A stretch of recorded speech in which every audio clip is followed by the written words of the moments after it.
Halo Sobat Manhwa, bagaimana kabar kalian? Semoga kalian selalu dalam keadaan sehat. Kali ini kita akan kembali melanjutkan cerita kebangkitan sang protagonis part 11. Bagi kalian yang belum menonton part sebelumnya, silakan cek playlist yang telah Mimin buat. Kalau sudah langsung saja kita lanjut ke ceritanya.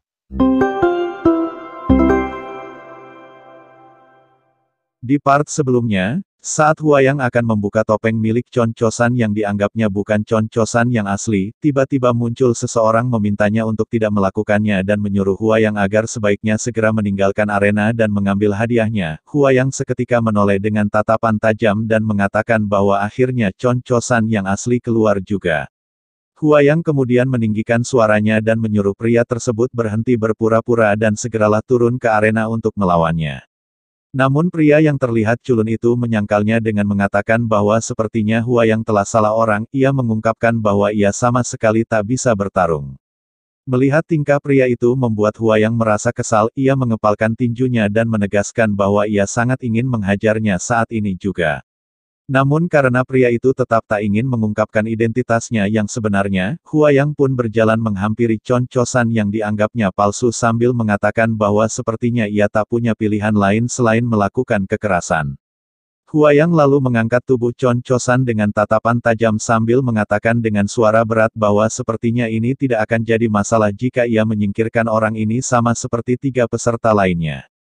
Huayang seketika bersiap melayangkan tinjunya sambil mengatakan jika tak ada yang menghentikannya seharusnya ini bukanlah masalah. Dalam sekejap pria itu langsung muncul di samping Huayang dan menghentikan serangannya. Ia menggenggam erat lengan Huayang dan menegaskan bahwa bukankah ia sudah memperingati Huayang untuk berhenti. Raut wajah pria itu mulai menjadi serius, ia meninggikan suaranya dan meminta Huayang untuk berhenti selagi ia masih memintanya dengan sopan. Huayang melirik ke arah pria itu dan bergumam mengatakan bahwa seperti yang ia duga orang ini memanglah Chon Chosan yang asli. Yu Bikuang yang melihat kejadian barusan merasa begitu terkejut dan bertanya-tanya bagaimana bisa pria itu bergerak dengan sangat cepat dan langsung berada di sana padahal sebelumnya pria itu tepat berada di sampingnya. Dengan ini Yu Bikuang menyimpulkan bahwa pria ini pastilah seorang master yang hebat dan juga mungkin merupakan Chon Chosan yang asli seperti yang dikatakan bocah pengemis itu. Pria itu kemudian sedikit meninggikan suaranya dan menanyakan atas dasar apa Huayang menganggap kalau orang yang terkapar itu adalah palsu. Sebelum menjawabnya Huayang menegaskan kepada pria itu apakah dia ingin bertarung dengannya jika ia mengatakannya. Namun pria itu langsung menolaknya dan menegaskan bahwa ia tidak akan bertarung hari ini. Mendengarnya malah membuat Huayang tersenyum kegirangan, ia mengatakan bahwa ia tak peduli dengan ucapan pembohong seperti Chon Chosan. Huayang menegaskan coba saja yakinkan ia dan ia akan mundur. Chon Chosan seketika berbalik dan kembali meminta Huayang untuk menjawab saja pertanyaannya lebih dulu, bukti apa yang dimiliki Huayang sampai-sampai menganggap orang yang tergeletak ini adalah palsu. Dengan perasaan malas Huayang akhirnya menjawabnya bahwa ada seseorang yang ia kenal dan bilang kepadanya bahwa Chon Chosan adalah seorang master yang sudah mencapai ranah kesatuan pedang dan pikiran, tapi orang ini bahkan tidak menggunakan pedang sama sekali, jadi sudah pasti kalau dia adalah palsu. Mendengarnya membuat Chon Chosan tertawa dan menanyakan kepada Huayang siapa orang yang telah memberitahu Huayang tentang informasi ini. Ia seketika melirik Huayang dengan tatapan tajam dan menegaskan bahwa hanya ada beberapa orang saja yang tahu tentang keberadaannya. Chon Chosan mengungkapkan bahwa sepertinya ia tahu tentang gambaran kasarnya. Mendengar pengakuan Chon Chosan, Huayang tersenyum bahagia dan mengatakan bahwa sebaiknya mereka mulai bertarung karena sepertinya semua orang yang ada di sini sudah tahu tentang kebenarannya. Namun lagi-lagi Chon Chosan menolaknya sambil menyebut Huayang sebagai orang aneh, di mana ini membuat Huayang merasa tak nyaman dan juga menyebut Chon Chosan tidaklah berbeda darinya. Seperti tak terjadi apa-apa, Chon Chosan tersenyum ramah sambil mengungkapkan bahwa sepertinya Huayang berasal dari sekte pengemis jika dilihat dari penampilannya. Ia lalu melambaikan tangannya ke arah penonton dan kepada para pengawas pertandingan sambil mengatakan bahwa ia tidak akan bertarung hari ini. Huayang yang melihat tingkah Chon Chosan mulai merasa kesal, ia bergumam mengatakan bahwa ini tidak boleh berakhir seperti ini, bagaimanapun caranya ia harus menangkap binatang ini untuk diberikan kepada sang ular yang mosan. Huayang mengungkapkan bahwa orang ini memang terlihat ramah di luar, tapi di balik senyumannya itu dia memiliki aroma darah yang kuat. Huayang seketika melompat bersiap melancarkan serangan sambil berteriak mengatakan kalau Chon Chosan tidak akan bisa pergi dari sini. Empat penjaga Chon Chosan juga seketika muncul dengan sangat cepat mencoba menghadang serangan Huayang menggunakan sebuah pedang. Dentuman keras seketika terjadi di mana ini menerbangkan banyak debu di atas arena. Para penonton yang melihatnya dibuat tercengang dan bertanya-tanya apa yang sedang terjadi, dari mana datangnya keempat orang itu. Chon Chosan menatap Huayang dengan tatapan tajam dan haus darah yang kuat menegaskan bahwa sebaiknya Huayang harus tahu kapan dia harus berhenti sebelum dia benar-benar akan mati. Perlahan-lahan empat pedang yang menahan tendangan kuat Huayang mulai retak, seketika keempat pedang tersebut hancur di mana tendangan kuat Huayang melesat dengan cepat ke arah wajah Chon Chosan sambil menyuruh Chon Chosan untuk berhenti mengatakan omong kosong.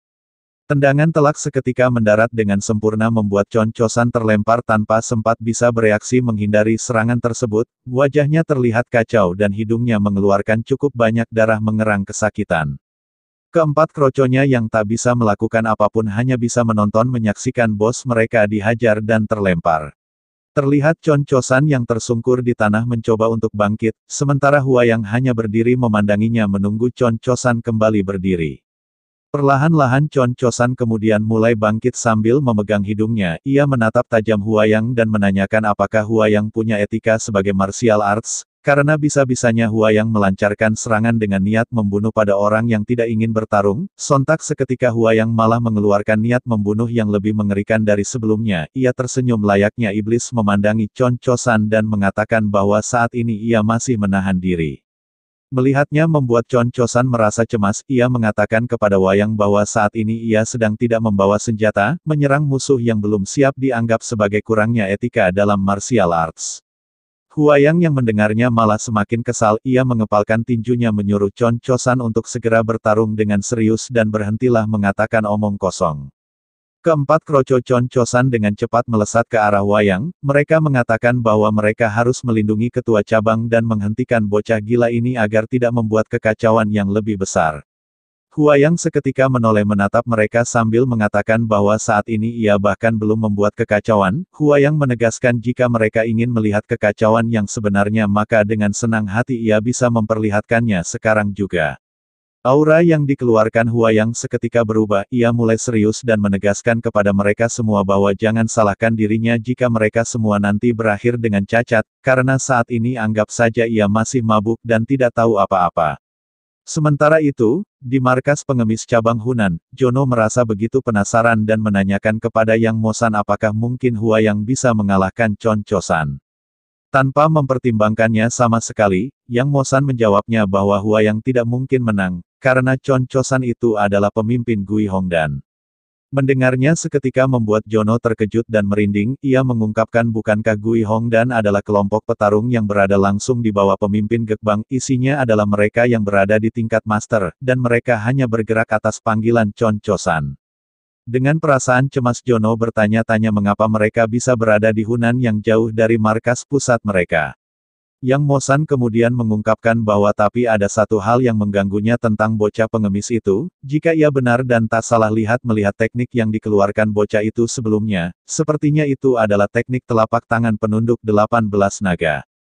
Jono yang mendengarnya begitu penasaran dan menanyakan apakah itu memang adalah teknik yang hebat sampai-sampai membuat Yang Mosan begitu memikirkannya. Yang Mosan menjawabnya bahwa ia tak mengetahuinya dengan pasti, tapi setahu dia teknik ini adalah seni bela diri yang terdiri dari 18 teknik, kenyataannya jumlahnya memang tidak sebanyak itu, tapi jika dilihat dari kekuatannya, teknik ini bisa dianggap sebagai seni bela diri eksternal terbaik yang ada di Gekbang. Yang Mosan mengungkapkan bahwa serangan yang ditunjukkan Huayang di hari itu kemungkinan dia masih menahan diri karena dia hanya berniat untuk menakuti, namun jika benar-benar serius takutnya ada banyak korban yang terkena dampak serangannya jika dia menggila. Yang Mosan juga mengungkapkan bahwa hanya dengan melihatnya sekali, ia langsung menyadari bahwa bocah gila ini memiliki insting seperti binatang buas yang sedang lapar, dia berani melakukan apapun untuk mencapai tujuannya.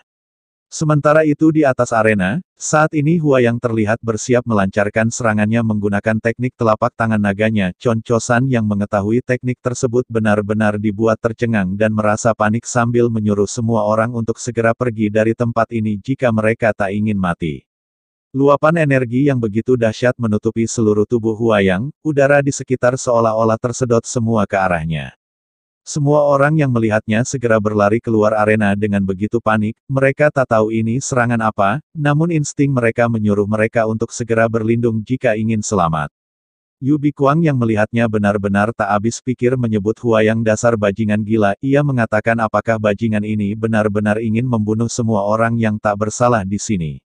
Seketika serangan yang begitu dahsyat dilepaskan Huayang layaknya sebuah meriam menghancurkan segalanya yang ada di jalurnya, arena tersebut seketika menjadi hancur berantakan menciptakan lubang besar di tengahnya, 4 kroco Chon-chosan yang berada di samping jalur serangan dahsyat tersebut terlempar padahal hanya terkena hembusan anginnya saja.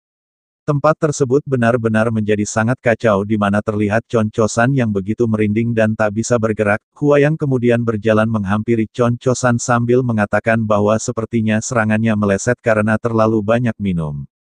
Huayang menatap Chon-chosan dari atas sambil mengatakan bahwa sepertinya kehebatan Chon-chosan terlalu dilebih-lebihkan padahal aslinya sangat menyedihkan seperti ini. Nah, mungkin sekian dulu pembahasan cerita kita kali ini. Perjalanan protagonis ini tidak hanya tentang mengejar kekuatan, tetapi juga menjaga warisan dan membalas budi kepada sang guru. Dengan tekad untuk mengungkap kebenaran di balik kematian gurunya, ia meninggalkan kenyamanan sekte yang hancur demi membangun kembali sekte pengemis menjadi kekuatan yang disegani. Namun, dunia murim adalah tempat penuh intrik, di mana kepercayaan mudah dihancurkan dan ambisi selalu diuji. Akankah ia berhasil menuntaskan misinya, atau akankah dunia ini meruntuhkan mimpi-mimpinya? Terima kasih telah mengikuti perjalanan ini. Nantikan babak baru yang penuh kejutan dan tantangan yang menanti di cerita selanjutnya.